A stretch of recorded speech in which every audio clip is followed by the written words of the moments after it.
अब अभी जो हमारे पास वर्ड था डॉटर, इसमें हमारे पास 8 डिफरेंट लेटर्स थे, कोई भी रिपीटेशन नहीं था, ठीक है। रिपीटेशन इन द सेंस कि कोई भी लेटर 2 बार नहीं था ये। अब हम ये डिस्कस कर लेते हैं कि अगर कोई भी लेटर 2 बार आ रहा है तो क्या होगा, ठीक है। तो permutations when all the objects are not different object, सारा डिफरेंट नहीं है, सेम ही ऑब्जेक्ट एक बार से ज़्यादा है। कोई प्रॉब्लम नहीं है, बहुत ही सिंपल। मान लीजिए कि एक वर्ड है इंस्टीट्यूट। अब इसमें हमें देखना है कि टोटल नंबर ऑफ अरेंजमेंट क्या है, ठीक है। Total number of arrangement, arrangement का मतलब permutations, total number of arrangements, ठीक है। तो ये NPR वाला जो फॉर्मूला है अपना, वहाँ पर क्लियरली लिखा हुआ है कि n डिफरेंट ऑब्जेक्ट्स में से सिलेक्ट करने का वो तरीका है, ठीक है। n डिफरेंट ऑब्जेक्ट्स, मैं फिर से एक बार दिखा दे रहा हूँ आपको।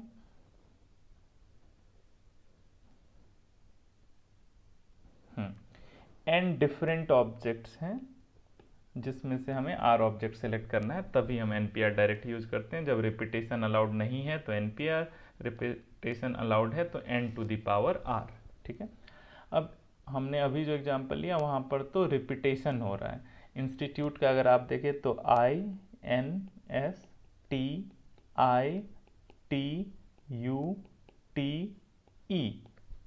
ठीक है। तो ऐसे है, I 2 बार है और T जो है वो 3 टाइम्स है, I 2 टाइम्स है, 3 जो है वो T जो है वो 3 टाइम्स है। तो यहाँ अगर टोटल नंबर ऑफ अरेंजमेंट पूछा जाए, जब भी ऑब्जेक्ट्स हैं वो एक से ज़्यादा बार हैं, डिस्टिंक्ट ऑब्जेक्ट्स नहीं हैं, तो कोई प्रॉब्लम नहीं है। सिंपली आप देखिए कि इंस्टीट्यूट में टोटल कितने लेटर्स हैं, 9 लेटर। तो अगर सारे के सारे डिफरेंट लेटर होते तो कितने तरीके से अरेंज होता, 9 फैक्टोरियल। कैसे 9 फैक्टोरियल, बॉक्स बना के भी आप देख सकते हैं, 1 2 3 4 5 6 7 8 9। तो इस वाले में 9 में से कोई एक, इसमें से 8 में से कोई एक, इसमें 7 में से कोई एक, ऐसे 9 इंटू 8 इंटू 7 ऐसे करके टिल 1, तो वो 9 फैक्टोरियल। या फिर आप बोल दीजिए कि 9 में से 9 सेलेक्ट करना है तो 9p9, और 9p9 का वैल्यू आएगा 9 फैक्टोरियल। तो ये तो हो गया 9 फैक्टोरियल तब जब ही ये लेटर्स जो हैं वो डिस्टिंक्ट हैं, अलग अलग हैं। अब जब रिपीट हो तो सिर्फ इसमें एक ही चेंज करना है कि 9 फैक्टोरियल को I 2 बार आया हुआ है तो 2 फैक्टोरियल से डिवाइड कर दीजिए, इंटू T 3 बार आया हुआ है तो इंटू 3 फैक्टोरियल कर दीजिए। जो भी रिपीटेड है जितने बार, नीचे उससे डिवाइड कर देंगे, तो 9 factorial divided by 2 factorial into 3 factorial, ठीक है। अब जैसे ये नेक्स्ट क्वेश्चन है, इसके बारे में आप फिर से वीडियो को पॉज करके सोचेंगे। इसमें बोला जा रहा है कि 4 red, 3 yellow and 2 green discs हैं, ठीक है। और पूछा जा रहा है कि कितने वेज में आप अरेंज कर सकते हैं। Arrangement, arrangement means permutations. If the discs of the same colour are indistinguishable, मतलब कि एक ही कलर का जो डिस्क है वो दिखने में एक जैसा ही है, उसमें कोई अंतर नहीं है। तो आप देखिए 4 रेड, 3 येलो और 2 ग्रीन डिस्क्स हैं, मतलब टोटल आपके पास कितना है, 4 + 3 + 2, टोटल 9 डिस्क्स हैं। तो अगर 9 अलग अलग ऑब्जेक्ट होते तो वो कितने तरीके से अरेंज हो सकते थे, 9 फैक्टोरियल।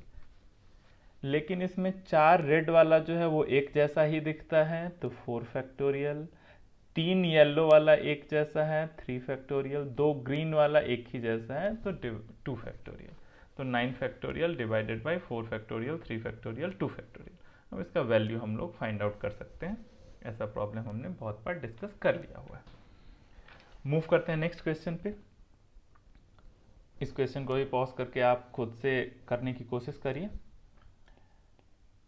इस क्वेश्चन में बोला गया है कि find the number of arrangements of the letters of the word independence. Word है इंडिपेंडेंस।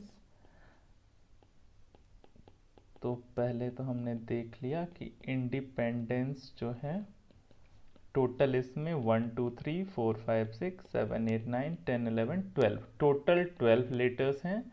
लेकिन क्या ये 12 के 12 लेटर्स डिस्टिंक्ट हैं, अलग अलग हैं? नहीं। I N D E P E N D E N C E ऐसा सीन है, ठीक है। 12 लेटर में से I तो एक बार ही है तो कोई प्रॉब्लम नहीं है, N 3 बार है, D 2 बार है, E 4 बार है, P 1 बार है और C भी 1 बार है, ठीक है।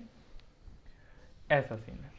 अब इसमें फर्स्ट क्वेश्चन पूछा जा रहा है हमसे कि find the number of arrangements of the letters of the word this. तो टोटल कितना अरेंजमेंट होगा? तो टोटल नंबर ऑफ अरेंजमेंट, पहले फर्स्ट क्वेश्चन से पहले टोटल नंबर ऑफ अरेंजमेंट, तो टोटल नंबर ऑफ अरेंजमेंट्स जो होगा,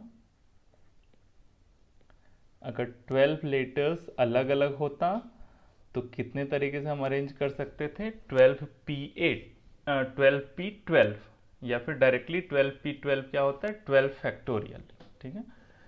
तो अगर अलग अलग होता तो 12 फैक्टोरियल के तरीके से अरेंज कर सकते थे, लेकिन यहाँ पे रिपीटेड है। I एक बार ही है तो इसको अगर 1 फैक्टोरियल से डिवाइड भी कर दें तो कोई डिफरेंस नहीं आएगा, कोई भी चेंज नहीं होगा, इसलिए सिंगल वाले से कोई प्रॉब्लम नहीं। N 3 बार है तो 3 फैक्टोरियल से डिवाइड करिए, D 2 बार है तो इंटू 2 फैक्टोरियल, E 4 बार है तो इंटू 4 फैक्टोरियल। तो ये आपका हो गया total number of arrangements, 12 factorial divided by 3 factorial into 4 factorial into 2 factorial, ऐसे आप बोल सकते हैं। अब वन बाय वन हम देखें कि फर्स्ट वाला जो हमारा क्वेश्चन है वो क्या बोल रहा है। फर्स्ट क्वेश्चन बोल रहा है कि वर्ड्स स्टार्ट विथ P, ठीक है। तो आपका जो एक कंडीशन दे दिया कि ये जो आपका 12 लेटर का वर्ड फॉर्म होगा 1 2 3 4 5 6 7 8 9 10 11 एंड 12, ठीक है। हाँ, इसमें एक कंडीशन दे दिया कि वर्ड P से स्टार्ट होगा, मतलब पहला लेटर इन्होंने फिक्स कर दिया कि पहला P है, ठीक है।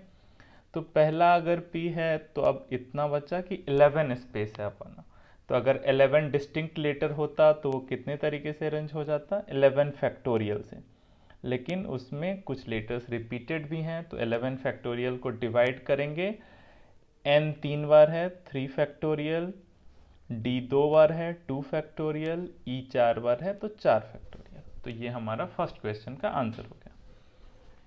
फर्स्ट लेटर को उन्होंने फिक्स कर दिया हुआ है कि words start with P, so P first letter fix है, तो अब उसके अलावा कितने चॉइस हैं हमारे पास? 11 चॉइस हैं, ठीक है। तो 11 चॉइस आपस में कितने तरीके से अरेंज हो सकते हैं? 11 फैक्टोरियल तरीके से, ठीक है। क्यों? क्योंकि 11p11 का वैल्यू 11 फैक्टोरियल होता है, तो बार बार 11p11 लिखने की जरूरत नहीं है। लॉजिकली हम सोचेंगे कि 11 बॉक्स है हमारे पास, तो 11 फैक्टोरियल तरीके से वो अरेंज हो जाएगा अगर सारा डिस्टिंक्ट एलिमेंट है अपने पास तो। लेकिन n 3 बार है, D 2 बार है और E 4 बार है, तो 3 factorial into 2 factorial into 4 factorial से हमने इसको डिवाइड कर दिया। अब सेकेंड क्वेश्चन उन्होंने बोला है कि all the vowels always occur together. तो इंडिपेंडेंस में जो भी है वो all the vowels always occur together. तो हम करते हैं लिस्ट कि वॉवेल्स इसमें कौन कौन सा है। एक तो I है, उसके बाद 4 बार E है, इतने वॉवेल्स हैं, ये एक साथ अकर करेंगे, तो इनको हमने स्टार्टिंग में एक लेटर मान लिया, ठीक है। इसके अलावा हमारे पास क्या क्या है? N है 3 बार, D है 2 बार, एक बार P है, एक बार C है। वॉवेल्स एक साथ अकर करेंगे, मतलब इनिशियली हमने मान लिया कि ये सारे एक ही लेटर हैं, इसको एक लेटर के जैसे ट्रीट करेंगे। तब देखिए अब कितने लेटर हो गए? 1 2 3 4 5 6 7 और 8, इसको एक लेटर जैसा ट्रीट करें क्योंकि सारे वॉवेल्स एक साथ आने चाहिए क्वेश्चन के अकॉर्डिंग। तो अब हमारे पास ये 8 जो है इसका अरेंजमेंट होगा 8 फैक्टोरियल तरीके से। पहले तो ये अरेंज हुआ जिसमें रिपीटेशन क्या क्या है? 3 बार n तो 3 फैक्टोरियल, 2 बार D तो 2 फैक्टोरियल, उसके अलावा और कुछ रिपीटेशन नहीं है। अगर कोई स्टूडेंट बोलेगा सर E तो 4 बार है, तो अभी तो हमने कंसीडर किया है कि ये एक ही लेटर है, ये जहाँ जा रहा है वो एक ही साथ है, ठीक है। अब हम लोग सोचेंगे कि ये आपस में कितने तरीके से ये अरेंज हो सकता है। ठीक है, तो ये आपस में कितने तरीके से अरेंज होगा, टोटल इसके अंदर 5 लेटर्स हैं तो होना चाहिए 5 फैक्टोरियल तरीके से, लेकिन इसमें ई जो है वो 4 बार है तो 4 फैक्टोरियल से इसको डिवाइड कर दिया। ये हमारा आंसर हो जाएगा किस क्वेश्चन का, कि जब all the vowels always occur together है। ठीक है, सारे वॉवेल्स एक साथ हैं तो। अगर आपको समझने में थोड़ा भी प्रॉब्लम लगे तो आप वीडियो को थोड़ा सा बैक करके फिर से एक बार सॉल्यूशन को सुनिए। अब हम थर्ड क्वेश्चन पे आ रहे हैं। थर्ड क्वेश्चन हमारा है do the vowels never occur together, मतलब वॉवेल्स जो हैं वो एक साथ कभी भी ना आए। ठीक है, तो उसका हमने एक सिमिलर क्वेश्चन किया हुआ है कि टोटल कितने तरीके से हम अरेंज कर सकते हैं, वो हमने फाइंड आउट किया हुआ है। ये हमारा है टोटल नंबर ऑफ अरेंजमेंट। ठीक है, तो टोटल नंबर ऑफ अरेंजमेंट्स में से ये हो गया टोटल नंबर ऑफ अरेंजमेंट, इसमें से अगर हम सब्ट्रैक्ट कर दें, घटा दें वो सारा अरेंजमेंट जिसमें वॉवेल्स जो है एक साथ है, तो क्या बचेगा, टोटल में से हम वो हटा दे रहे हैं जिसमें वॉवेल्स जो हैं वो एक साथ हैं, तो बचेगा कि वॉवेल्स नेवर अकर टुगेदर, वॉवेल्स कभी भी साथ नहीं है, into 5 factorial divided by 4 factorial. तो कभी भी ऐसा क्वेश्चन आया कि वॉवेल्स नेवर अकर टुगेदर, तो टोटल नंबर ऑफ अरेंजमेंट में से माइनस कर दीजिए कि वॉवेल्स अकर टुगेदर, एक साथ हो वॉवेल्स, तो क्या होगा। ठीक है, फोर्थ क्वेश्चन यहाँ है कि words begin with I and and in P, मतलब कि आपका जो वो वर्ड बनाना है उसमें अब दो कंडीशन कर दिया कि पहला और लास्ट वाले को उन्होंने फिक्स कर दिया। ये जो 12 पार्ट है अपने पास 1 2 3 4 5 6 7 8 9 10 11 एंड 12। ठीक है, इसमें इन्होंने बोल दिया कि फर्स्ट वर्ड जो है, फर्स्ट लेटर है वर्ड का आई और लास्ट है पी, तो आई और पी को तो इन्होंने फिक्स कर दिया। तो जब आई और पी को फिक्स कर दिया तो अपने पास कितने स्पेसेज हैं, 10 स्पेसेज हैं। ठीक है, तो 10 स्पेसेज हैं और अपने पास बचा क्या क्या हुआ है, आई तो चला गया, पी तो चला गया, तो अब 10 स्पेस को आइडियली तो 10 फैक्टोरियल तरीके से ये फिल हो सकता है, लेकिन इसमें रिपीटेड क्या क्या है, आई और पी के जाने के बाद एन 3 बार रिपीटेड है, डी 2 बार है और ई 4 बार है, तो इसको डिवाइड कर दीजिए 3 factorial into 2 factorial into 4 factorial से, यही आंसर आ गया। किसी को अगर वैल्यू फाइंड आउट करना है तो कर सकते हैं, 10 फैक्टोरियल को लिखो 10 9 8 7 6 5 4 फैक्टोरियल, उसके बाद 3 factorial 3 into 2 into 1, 2 factorial 2 into 1, 4 factorial को वैसे ही छोड़ दिया, ये कैंसिल हो जाएगा। अब 3 इंटू 2 6 होता है, 6 को कैंसिल कर दिया, 2 को कैंसिल कर दिया यहाँ से, अब इसको मल्टीप्लाई कर लेंगे, 5 इंटू 4 20 हो जाएगा, 20 इंटू 7 140 हो जाएगा, 10 इंटू 9 90 है, उसको मल्टीप्लाई करके हम वैल्यू फाइंड आउट कर सकते हैं। तो नेक्स्ट क्वेश्चन की ओर अब हम बढ़ते हैं। इस वीडियो को भी आप पॉज करके आप खुद से सॉल्व करने की कोशिश करिए पहले, उसके बाद सॉल्यूशन देखिए।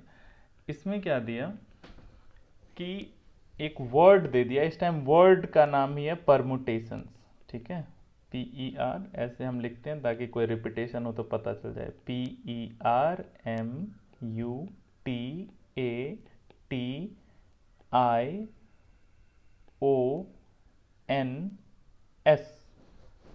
सिर्फ टी ही रिपीट हुआ है जो 2 बार है, और आई थिंक कोई भी लेटर रिपीट नहीं हुआ है। ठीक है, तो परमुटेशंस में टोटल कितने लेटर हैं, 1 2 3 4 5 6 7 8 9 10 11 और एक 12 लेटर्स हैं परमुटेशंस वर्ड में, जिसमें टी जो है वो रिपीटेड है, और तो कुछ रिपीटेड दिख नहीं रहा है। ठीक है, अब इसमें इस क्वेश्चन में ये बोल दिया कि एक कंडीशन है कि पी और एस के बीच में हमेशा 4 लेटर होना चाहिए।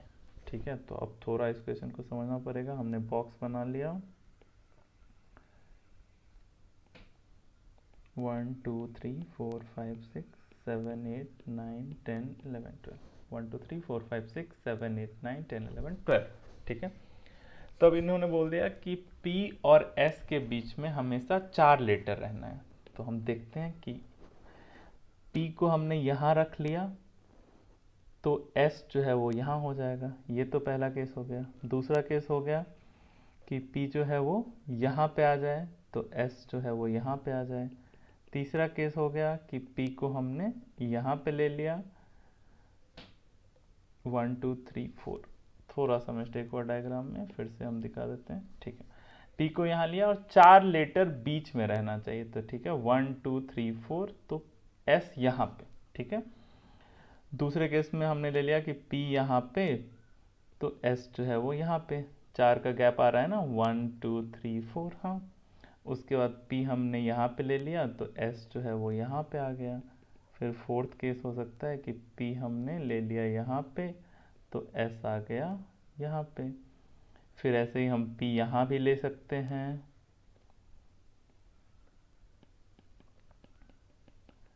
तो p यहाँ लिया तो s आ गया यहाँ पे। फिर हम p यहाँ भी ले सकते हैं तो s आ जाएगा यहाँ पे। और एक और पॉसिबिलिटी है कि हमने p को ले लिया यहाँ पे तो s आ जाएगा यहाँ पे। ठीक है, इसके बाद अगर p लेंगे तो प्रॉब्लम आ जाएगा। कैसे कि मान लो कि p को अगर हमने यहाँ लिख दिया तो s कहाँ लिखेंगे, p और s के बीच में तो 4 का गैप होना चाहिए, तो ये पॉसिबिलिटी नहीं है। ठीक है, तो ऐसा 7 केस हो गया। अब 7 जो है ये 14 हो जाएगा। कैसे 14 हो जाएगा कि अभी हमने लिया है p यहाँ, s यहाँ, p यहाँ, s यहाँ, p यहाँ, s यहाँ, और ऐसा ही 7 तरीका होगा जिसमें s यहाँ और p यहाँ, फिर s यहाँ, p यहाँ, तो 7 + 7 14 तरीका हो गया। पहले वाले 7 में हमने देखा कि p को पहले रखा तब s को रखा, ऐसे करके टोटल 7 पॉसिबिलिटीज अपने पास आया। वैसे ही 7 केस बन सकता है कि पहले s हो तब p हो, तो ऐसे तो टोटल 14 केस हमारा ऐसे बन गया। तो p और s का तो हो गया, तो p और s ने मान लीजिए 2 प्लेस ऑक्यूपाई कर लिया। मान लीजिए p यहाँ है और s यहाँ है, इसने ऑक्यूपाई कर लिया। उसके अलावा अब हमारे पास कितने स्पेस हैं, 1 2 3 4 5 6 7 8 9 10। उसके अलावा हमारे पास 10 और स्पेस हैं, तो 10 स्पेस मतलब 10 फैक्टोरियल से वो अरेंज होना चाहिए, लेकिन इसमें t जो है वो 2 बार लिखा हुआ है, तो 10 फैक्टोरियल डिवाइडेड बाई 2 फैक्टोरियल। अब मल्टीप्लाई क्यों किया, ये सब चीज़ हमने बता दिया हुआ है मल्टीप्लिकेशन रूल, कि यहाँ हमें सारे लेटर्स को अरेंज करना है, तो p और s को भी अरेंज किया, उसके साथ साथ एंड और सारे लेटर्स को भी अरेंज किया, तो p और s के साथ बन रहा है 14, और दूसरे लेटर्स मतलब 10 लेटर्स जो बच गए वो कितने तरीके से अरेंज होंगे, 10 फैक्टोरियल डिवाइडेड बाई 2 फैक्टोरियल, तो 14 × 10 फैक्टोरियल डिवाइडेड बाई 2 फैक्टोरियल जो है वो आंसर आ जाएगा। ठीक है, इसमें मेनली हमें, जैसे अब हमने यहाँ किसी किसी क्वेश्चन में डायरेक्टली फैक्टोरियल यूज़ किया बिना परमुटेशंस वर्ड यूज़ किए हुए, तो उसको मैंने लॉजिकली आपको समझा दिया। जैसे इंडिपेंडेंस में देख लीजिए कि यहाँ तो लेटर्स रिपीट हो रहा है तो डायरेक्टली NPR यूज़ नहीं होगा। जहाँ पे लेटर्स रिपीट नहीं हो रहे थे वहाँ पे, जैसे देखिए कि डॉटर वाला क्वेश्चन है, तो डॉटर में कितने हैं, टोटल हमारे पास हैं 8 लेटर्स, तो 8 में से टोटल 8 लेटर का रीअरेंजमेंट देखना है, तो 8 में से 8 सेलेक्ट करिए, 8p8 बोलिए या फिर सीधे 8 फैक्टोरियल बोल दीजिए। 8 अगर डिफरेंट ऑब्जेक्ट है तो वो 8 फैक्टोरियल तरीके से अरेंज होगा। ठीक है, 8p8 का भी आप वैल्यू फाइंड आउट करिएगा तो वो 8 फैक्टोरियल ही आ रहा है। ठीक है, ये हमारे लास्ट क्वेश्चन का आंसर हो गया 14 × 10 फैक्टोरियल डिवाइडेड बाई 2 फैक्टोरियल। अगर कोई भी सॉल्यूशन आपको समझने में थोड़ा सा भी प्रॉब्लम आ रहा है तो आप वीडियो को थोड़ा सा बैक करके फिर से देखिए।